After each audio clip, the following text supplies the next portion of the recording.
The dust of the arena swirled in the stifling air, kicked up by the restless feet of the thousands of skull warriors who surrounded the ancient judgment circle. Their blue skin shimmered with ceremonial paint under the twin suns of Carabin, the forgotten planet at the edge of the Galactic Union's territory. Ryan Wallace stood in the center of that circle, feeling the weight of alien eyes upon him. At 6'2", he was considered tall among humans, but here, among the skull, he was dwarfed by the 7-foot warriors with their sapphire skin and ritual scars that mapped their accomplishments in battle. "You'll die in seconds, human," she hissed, baring teeth filed to points, the mark of an elite hunter among her kind. Lanier, Ryan's appointed opponent, circled him with a predatory grace that belied her massive frame. The traditional blades of her people glinted in the harsh sunlight, curved weapons that had tasted the blood of 100 enemies. But Ryan only took off his expedition jacket and stepped forward, weaponless. A murmur rippled through the crowd. The insult was enormous, greater than if he had spat in the face of Chief Kark himself. "You dishonor the circle," Lanier roared, her deep voice carrying across the arena.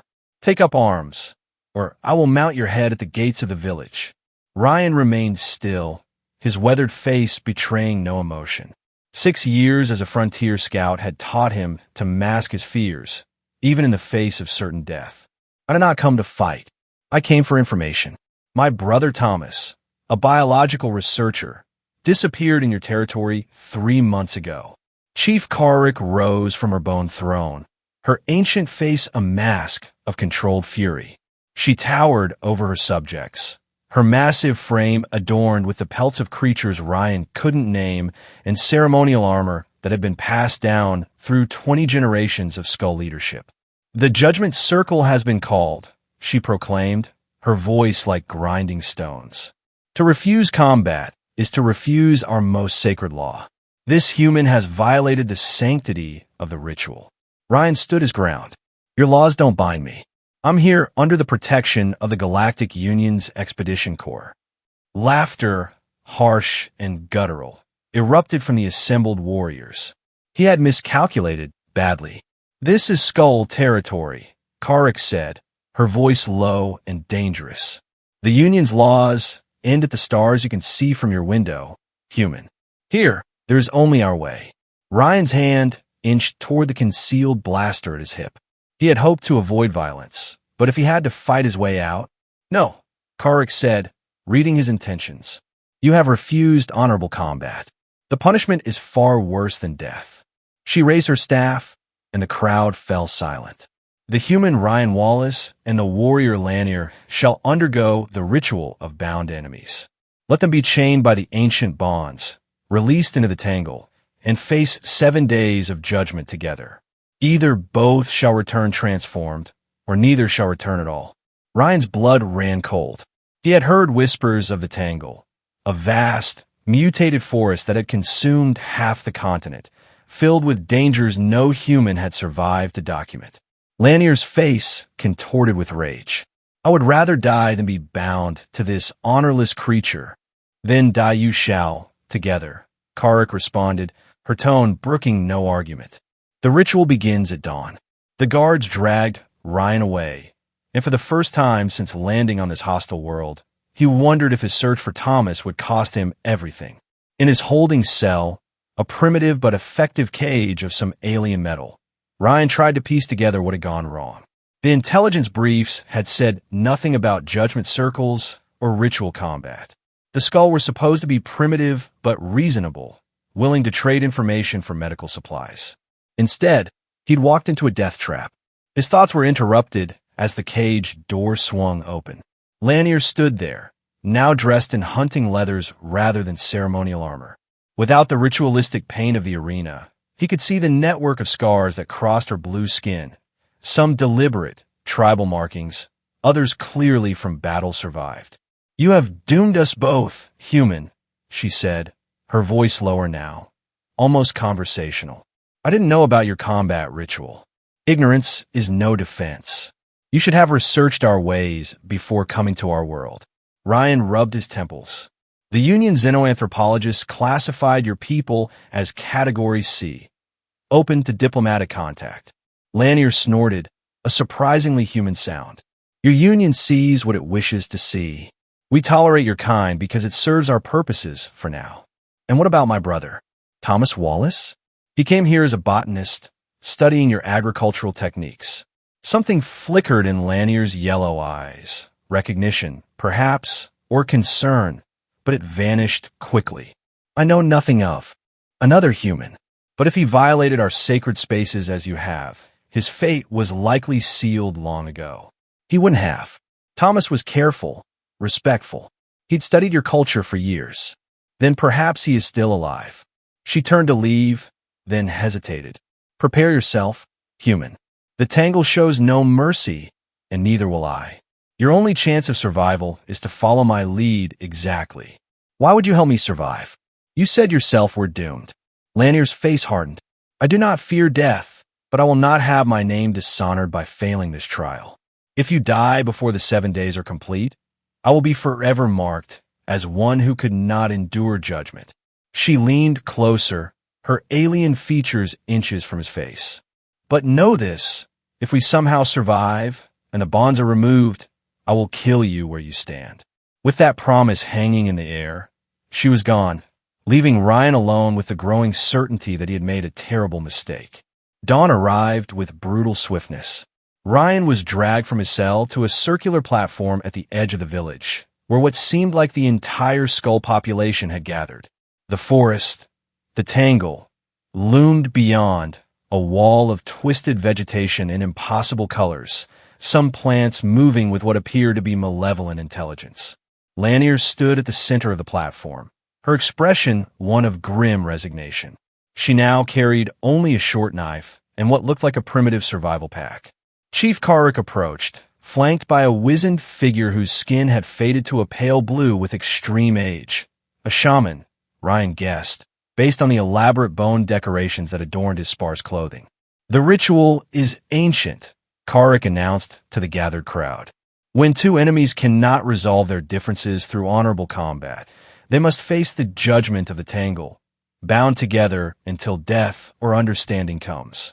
The shaman stepped forward, holding what appeared to be two simple metal bracelets.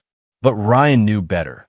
The skull's primitive appearance masked technology far beyond what their development level should allow. Relics from some forgotten civilization, perhaps, or gift from other spacefaring races. Your wrist, the shaman commanded. Ryan hesitated, then extended his arm. The bracelet was cold against his skin. The shaman placed the other bracelet on Lanier's wrist. For a moment, nothing happened. Then a shimmering field of energy sprang into existence between them, connecting the bracelets with what looked like a chain made of light. The bond allows 3 arm spans between you. No more, the shaman explained. Attempt to separate further, and the pain will bring you to your knees. Remain separated too long, and your heart will stop. He stepped back.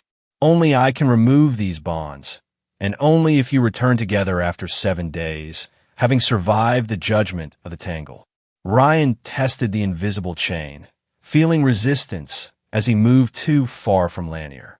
The technology was seamless, ancient, but perfectly functioning. You were provided 1 blade each, clothing, and minimal supplies, Karuk continued. The rest, you must find or make yourselves. She gestured to the forest. May the ancient spirits witness your judgment and transformation. Ryan was given a knife similar to Lanier's, though noticeably inferior in quality, and a small pack containing what felt like dried rations and a water container. Guards escorted them to the edge of the platform, where a narrow path disappeared into the alien forest. 7 days, Karuk repeated. Return changed, or not at all. With a rough shove, Ryan and Lanier were pushed forward, the first steps of their forced journey into the tangle.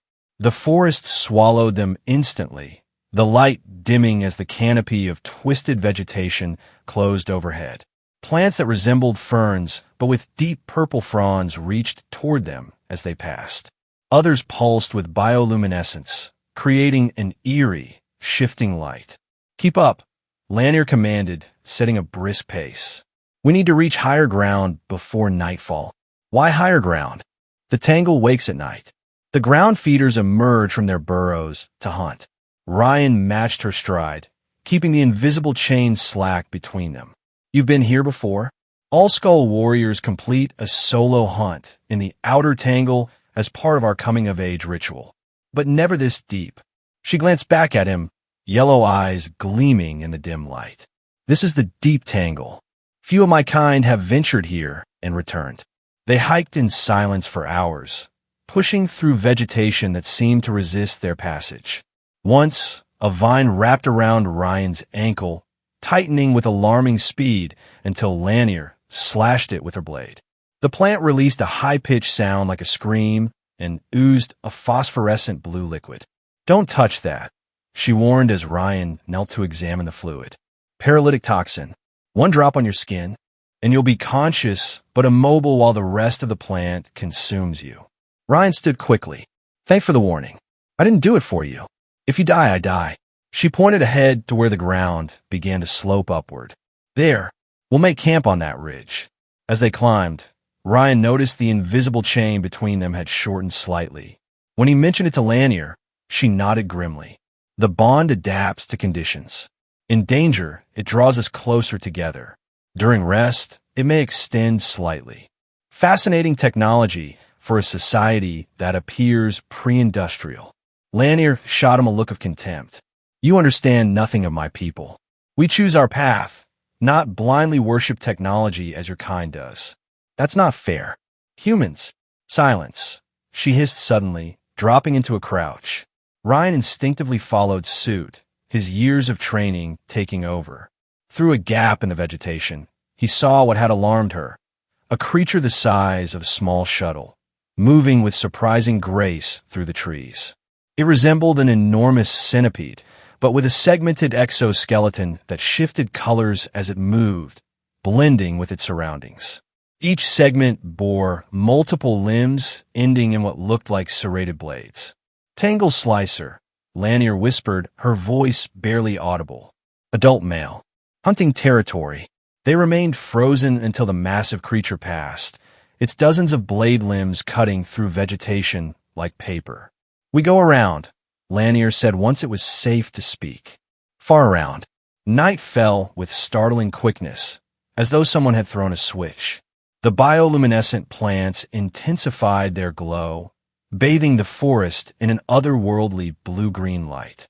From below came chittering sounds and the rustle of movement. They had reached the relative safety of the ridge, a rocky outcrop that rose above the densest part of the forest. Lanier quickly constructed a small shelter using branches and broad leaves, demonstrating a survival expertise that impressed Ryan despite himself. Eat, she commanded, tossing him a strip of dried meat from her pack. Restore your strength. Tomorrow will be harder. Ryan examined the leathery strip suspiciously. It's not poisoned, Lanier said with what might have been amusement. If I wanted you dead, I would simply stop protecting you from the tangle. Ryan took a cautious bite. The meat was tough and gamey, but not unpleasant. So what's the plan? Just wander around for 7 days and then head back. Lanier settled across from him, her massive frame somehow graceful even in repose. We must reach the center of the tangle. There lies the Cave of Silence. Traditional wisdom says those who meditate there receive clarity and transformation. You believe that? What I believe is irrelevant. Is the ritual. She studied him with those unnerving yellow eyes. You're a soldier, yes? Not a simple explorer. Ryan hesitated, then nodded. 6 years with the Frontier Scouts. Before that, Union military. Yet you refused to fight me. It wasn't a question, but her tone revealed her continued confusion over his choice.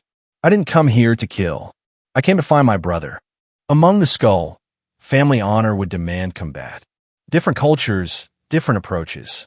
Ryan took another bite of the dried meat. Thomas is brilliant. A xenobotanist specializing in adaptation of earth crops to alien environments. His work has saved millions from starvation on colony worlds. Something shifted in Lanier's expression, a flash of recognition or concern, but she quickly masked it. Rest now. I will take first watch. Ryan wanted to press her about her reaction to Thomas's name, but exhaustion washed over him suddenly. The stress of the day, the alien environment, and the physical exertion had taken their toll. He leaned back against the rock wall of their makeshift shelter and closed his eyes, drifting into an uneasy sleep. He awoke to Lanier, shaking him roughly. "Your turn to watch," she said. "Wake me at first light or at the first sign of danger." Ryan nodded, taking her position at the entrance to the shelter. Outside, the tangle pulsed with life. Creatures skittered through the undergrowth, some emitting eerie calls that echoed through the night. Occasionally, he caught glimpses of shadowy forms moving through the trees, but nothing approached their ridge. As the hours passed, Ryan found himself studying Lanier as she slept. Without the mask of hostility, her features seemed less alien, still foreign and blue-skinned, but expressive in ways that transcended species. The scars that crossed her face and arms told stories of a hard life, battles fought and survived. Not so different from his own. Morning came with a sudden brightening of the forest, the twin suns of Carabin piercing the canopy with shafts of golden light. Lanier awoke instantly, transitioning from sleep to full alertness without the grogginess humans experienced. "We move," she said simply, dismantling their shelter with efficient movements. The day passed in a grueling trek through increasingly difficult terrain. The vegetation grew denser, often requiring Lanier's blade to clear a path. Several times they encountered dangerous plants or creatures, each time working together with increasing coordination to avoid or overcome the threats. By midday, they reached a vast clearing where the trees had been flattened in a perfect circle nearly half a kilometer across. In the center stood a single massive plant, like a tree but with a bulbous central body and tentacle-like branches that periodically lashed out with shocking speed, capturing small flying creatures that ventured too close. "The Devourer," Lanier said, a note of awe in her voice. "We must go around. No skull has ever crossed its territory and lived." Ryan studied the clearing carefully. "Going around could add days to our journey. Then we add days. We don't have extra days. 7 days to return, remember?" Ryan pointed to a pattern in the movement of the tentacle branches. "Look, there's a rhythm, a gap in the coverage. If we time it right, we could sprint across." Lanier stared at him as though he'd suggested they sprout wings and fly. "Madness. Trust me, I've studied predatory patterns in alien species. This one's hunting, not defending territory. There's a timing to it. If you're wrong, we die." Ryan met her gaze steadily. "If I'm wrong, we die. If we waste days going around, we might die anyway. Choose." For a long moment, Lanier was silent, her yellow eyes unreadable. Then, to Ryan's surprise, she nodded. "Show me this pattern you see, human." Ryan pointed out the sequence, how the tentacles followed a clockwise rotation, with a 3-second gap appearing every 40 seconds or so. "We'll need to sprint at exactly the right moment. The chain between us will shorten automatically due to the danger, so we'll need to stay in perfect sync." Lanier checked her blade, then nodded. "We go on your signal." They positioned themselves at the edge of the clearing, watching the hypnotic movement of the tentacles. Ryan counted silently, feeling the rhythm of the massive organism. "Ready? Now!" They burst from cover, running flat out across the open ground. The invisible chain between them had indeed contracted, forcing them to maintain almost the same pace. The ground was spongy underfoot, covered in a carpet of moss-like growth that seemed to pull at their feet. Halfway across, Ryan saw the pattern shift. The Devourer had sensed them. A tentacle whipped toward them with terrifying speed. "Duck!" he shouted, diving forward. Lanier reacted instantly, dropping to the ground as the tentacle slashed through the air where they had been. They scrambled to their feet and continued running, now dodging and weaving as more tentacles joined the hunt. They were 20 meters from the far side when disaster struck. Lanier's foot caught in a hidden depression, and she stumbled. The momentary delay was enough for a tentacle to wrap around her ankle, jerking her backward with enormous force. The invisible chain yanked Ryan off his feet as well, dragging both of them toward the central mass of the Devourer. Lanier slashed at the tentacle with her blade, but the rubbery flesh seemed to absorb the blow. Ryan pulled his own knife and crawled toward her against the pull of the tentacle. He drove his blade into the appendage, using his full weight to force it deep. The tentacle spasmed, its grip loosening just enough. "Roll," he shouted.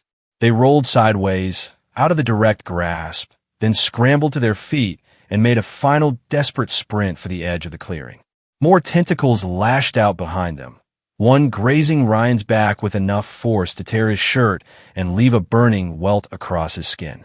Then they were in the forest again, the dense vegetation providing cover from the hunting plant. They ran for several more minutes before finally collapsing, gasping for breath, in the shelter of a massive fallen tree trunk. "You were wrong about the pattern," Lanier managed between breaths. "It adapted," Ryan countered, wincing as the movement pulled at the welt on his back. "Smarter than I thought."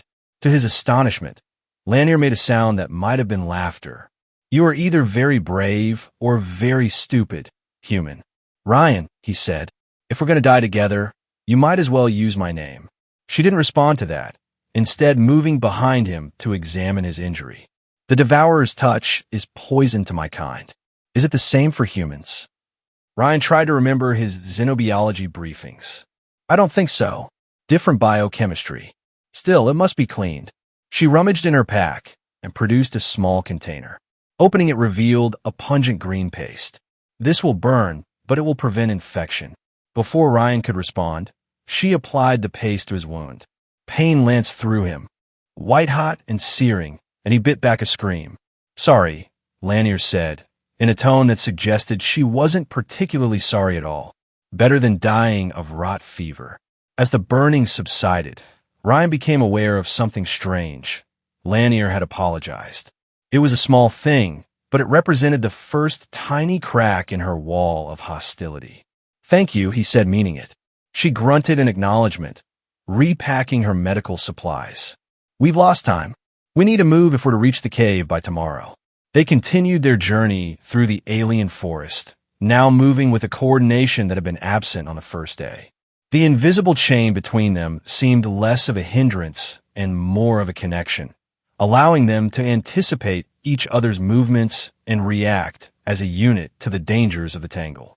That night, as they made camp in another defensible position, Lanier shared more of her rations with Ryan without the previous day's reluctance. As they ate, Ryan tried again to learn more about his brother. "When I mentioned Thomas yesterday, you reacted. You know something about him, don't you?"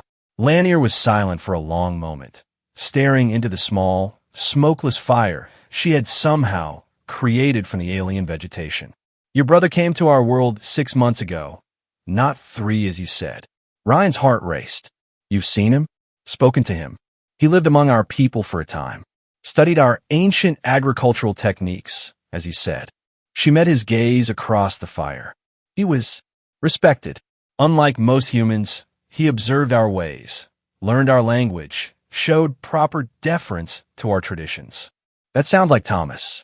Always the diplomat, even as a kid." Relief washed through Ryan. "So he's alive? Where's he now?" Lanier's expression darkened. 2 months ago, he vanished. One morning, his dwelling was empty, his equipment gone. Some believed he had simply returned to your union without saying farewell, a final show of disrespect that erased the goodwill he had built. "He wouldn't do that," Ryan said firmly. "Thomas finishes what he starts. Always has." Others, Lanier continued, believed something more sinister had occurred. There were rumors of Union military vessels spotted in nearby systems. Ryan frowned. "The Union has no military presence in this sector. That's why I came alone. Official channels were getting me nowhere." "Yet someone came," Lanier said, poking at the fire with a stick.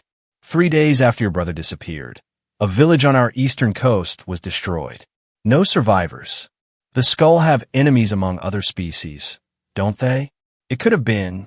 It was human weapons." Lanier cut him off. "Our scouts found Union military shell casings." Ryan sat back, stunned. If true, this changed everything. Unauthorized military action in neutral territory was a direct violation of Union law. But who would risk interstellar incident for a remote Skull village? "I'm sorry," he said finally. If humans did this, it was not sanctioned by our government. The Union doesn't wage war on peaceful settlements. Lanier's laugh was bitter. All empires tell themselves comforting lies. Human.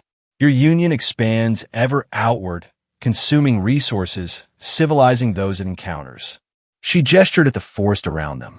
Why do you think we protect the Tangle? It keeps your kind at bay. The dangers here cannot be overcome with your technology alone. Not all humans are the same, just as I'm sure not all Skull are warriors. No, she admitted. Some, like your brother, seem capable of respect and understanding. It was the closest thing to a compliment she had offered, and Ryan decided to accept it. Tomorrow we reach this cave of silence. Lanier nodded. If we survive the night. The deep tangle is most dangerous in darkness. As if to emphasize her point, a distant roar echoed through the forest, followed by the sounds of splintering vegetation and panicked animal cries. What was that? Ryan asked, hand moving instinctively to his knife. Tangle Rager. Apex predator. Hunts by sound. Lanier extinguished their small fire with a handful of dirt. No more talking. If it comes near, we freeze. Complete silence is our only defense. They sat in the darkness, listening as the distant sounds of destruction moved through the forest. Occasionally, the roars would stop, replaced by an eerie silence that was somehow more terrifying. The hunter listening for its prey. Hours passed this way, the two of them frozen in place, barely breathing whenever the sounds drew closer. The invisible chain between them had contracted to its shortest length, keeping them side by side in the darkness. When dawn finally came, Ryan realized he had been holding Lanier's arm in a death grip for the past hour, and she had allowed it, perhaps even taken comfort in the contact, though she would never admit it. They broke camp in silence, both aware that something had shifted between them during the night's vigil. Not friendship, exactly, but a recognition of their shared vulnerability in this alien wilderness. The third day brought them to a region of the Tangle where the vegetation thinned, replaced by strange, twisted rock formations that rose like petrified waves from the forest floor. The cave, Lanier explained, lay at the center of this stone labyrinth. As they navigated the maze-like passages between towering rocks, Ryan noticed signs of previous visitors. Occasional markings carved into the stone, small stacks of pebbles at certain junctions. Other Skull warriors have completed this ritual? He asked. A few, Lanier confirmed. Those who faced the judgment and returned transformed. Transformed how? She shrugged her massive shoulders. Each experience is unique. Some gain wisdom, others strength.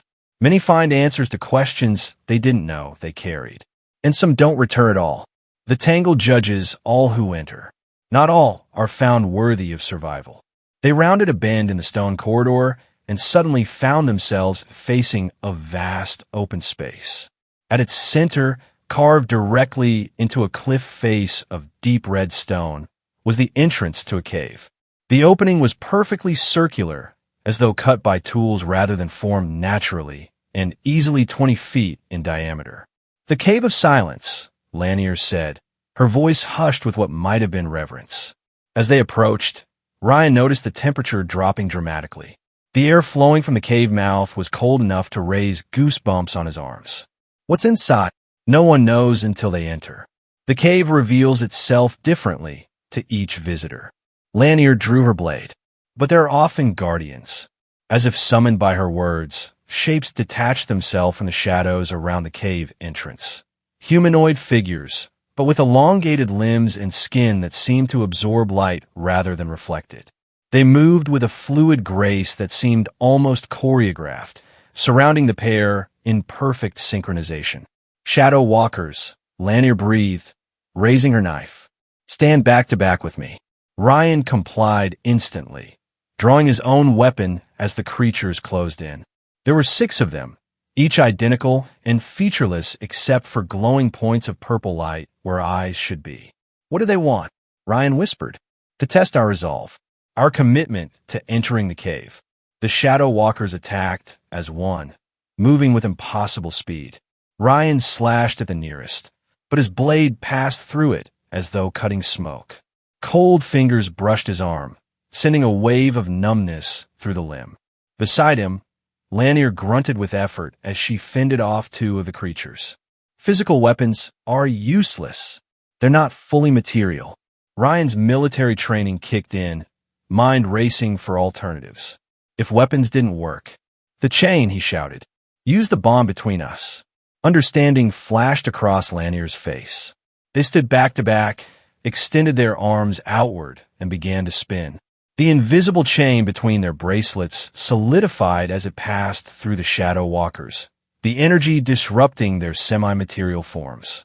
The creatures emitted high-pitched wails as the energy chain cut through them, dissolving into wisps of darkness that dissipated in the sunlight. Within moments, all six were gone. Panting from exertion, Ryan and Lanier faced the cave entrance once more. Good thinking, Lanier admitted grudgingly. Perhaps your Union military training has some value after all. I'll take that as high praise, Ryan replied with a hint of smile. Shall we?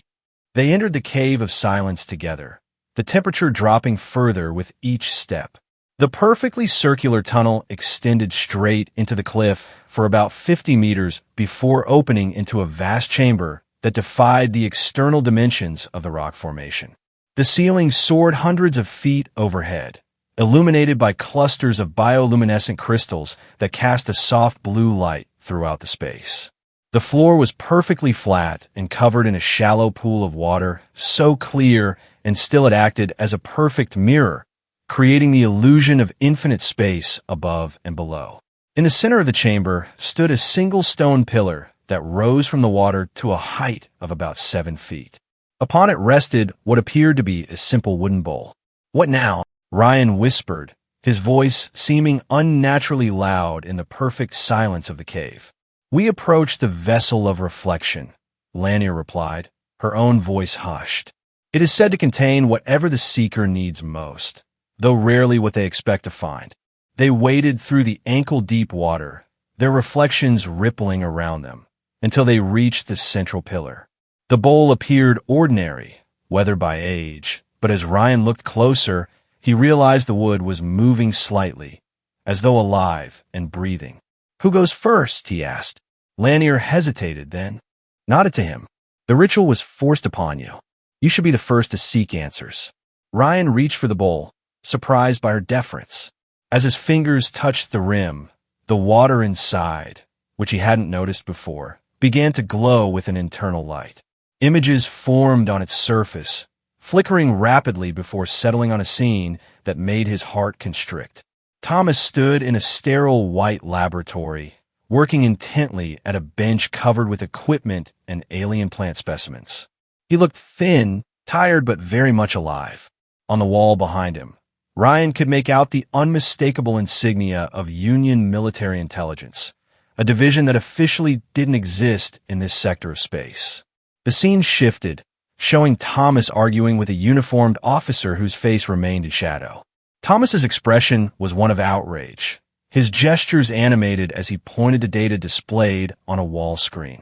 A final shift revealed a map, detailed schematics of what appeared to be a military installation, embedded in a mountainside on what Ryan recognized as Caribbean's northern continent. A set of coordinates glowed at the bottom of the image. Then the water went dark, returning to its clear state. You saw something? Lanier said. It wasn't a question. Ryan nodded, his mind racing. Thomas is alive, being held at a military installation on your planet, a secret base that shouldn't exist. He met her gaze. And I think I know why your village was destroyed. Before he could elaborate, Lanier reached for the bowl. As her blue fingers touched the ancient wood, the water glowed once more, this time with a deep purple light.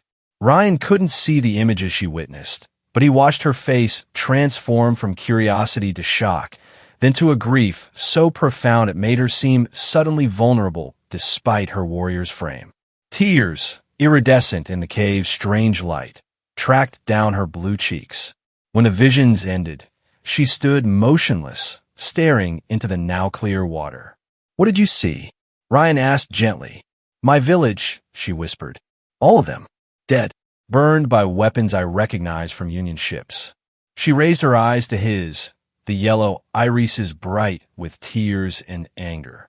But also, corruption among my own people. Chief Karik making deals with humans in shadow, exchanging ancient knowledge for weapons and power.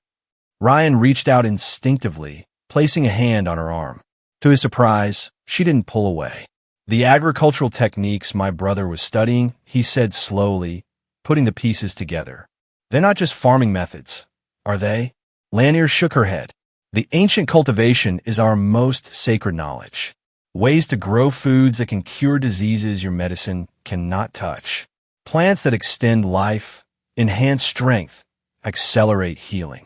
Pharmaceutical gold mines, Ryan murmured, worth trillions on the open market. No wonder someone in Union intelligence got interested.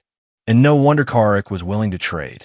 The promise of weapons to make the skull dominant among the frontier worlds. Lanier's expression hardened. But Thomas discovered the truth and refused to help them weaponize our knowledge. So they took him prisoner and staged a raid on your village to cover their tracks, making it look like rogue skull warriors while eliminating anyone who knew about the arrangement. Lanier stared at the coordinates still burned into Ryan's memory. We must go there. Free your brother. Expose this corruption. Ryan blinked in surprise. We? I thought you planned to kill me once the ritual ended. For the first time, Lanier smiled, a strange expression on her alien features, but genuine nonetheless. Plans change, human. The cave has shown us both truth. Now we must decide what to do with it. They made camp in the cave that night, the perfect silence creating an atmosphere of reflection that made conversation seem natural rather than forced. As they shared the last of their rations, Ryan and Lanier exchanged stories of their pasts, discovering surprising parallels despite their different origins. Both had lost parents young. Both had chosen paths of service that set them apart from their peers. Both were, in their own ways, outcasts who found purpose in duty and honor. Why did you really refuse to fight me in the judgment?